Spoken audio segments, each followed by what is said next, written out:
This video is about the first Redmi tablet released in India, the Redmi Pad. I'll focus on the display, touchscreen, camera and gaming experience of this tablet, and you will understand whether you should buy this tablet for the current price, which seems a bit too high as per me.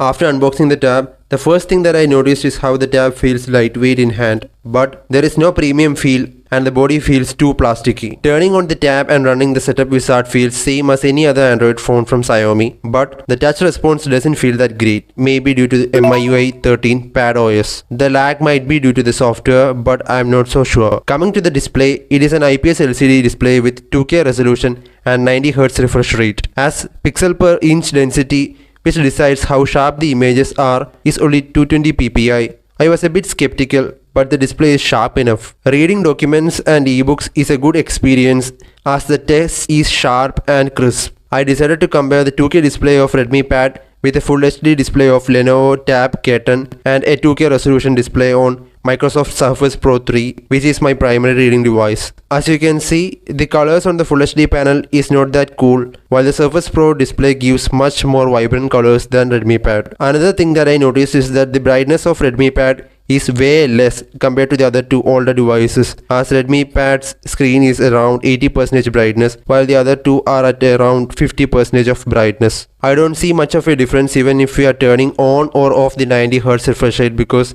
there isn't much noticeable difference between 60Hz and 90Hz on this tablet. Now coming over to Redmi Pad gaming test, I decided to play PUBG New State. The sound quality of this tab is great, but the visuals are not that sharp. The gaming can be done at medium level settings and the tab does not heat up easily, which is definitely a relief. And surprisingly, the gaming experience is good for light gamers like me, but I don't think hardcore gamers will feel the same. So if you are planning to buy this tab only for gaming purpose, my advice is to save some more money and buy a Mi Pad 5, which is a better choice for gaming. This is because of the fact that Mediatek Helio G99 on Redmi Pad is not powerful enough for anything heavy duty. Coming to camera test, the cameras are really basic. The photos taken on Redmi Pad does not have any proper detailing, but maybe it will be sufficient for scanning some documents and do some slight video calls. The wide front camera with the focusing feature is definitely a promising feature. Now I'll talk about the drawbacks I felt on this tablet. The first thing is with the display. The advertised 90Hz doesn't seem any much different than the 60Hz refresh rate. The display is good unless you start comparing this tablet with other tablets and Android phones. Also, the brightness seems to be a bit too low when you are standing outside with the tablet, so nothing much will be visible under direct sunlight. Second drawback is the processor and the RAM as well as the UFS 2.2 internal storage used. Helio G99 might be a good processor, but at this price range it is not a good choice. You can see lags and hangs in normal usage, and this tablet is never a good choice for hardcore gaming. The third problem is with MIUI 13 or Xiaomi Pad OS, which is an alternative to iPad operating system. This is seriously an unpolished operating system and causes various bugs here and there. Another interesting thing is how Redmi Pad 3GB RAM version does not support multitasking, as it does not allow opening multiple app windows at the same time. The fourth issue is the battery and charging. The 8000 mAh battery comes with an 18W fast charging even when the provided charging brick is a 25W one. The funny thing is that Redmi Pad as well as my old Lenovo K10 with 7700 mAh battery and no fast charging takes almost around 3 hours for a full charge. The fifth drawback is only for people who intend to use this tablet for writing and for drawing purposes. This tab does not have native support for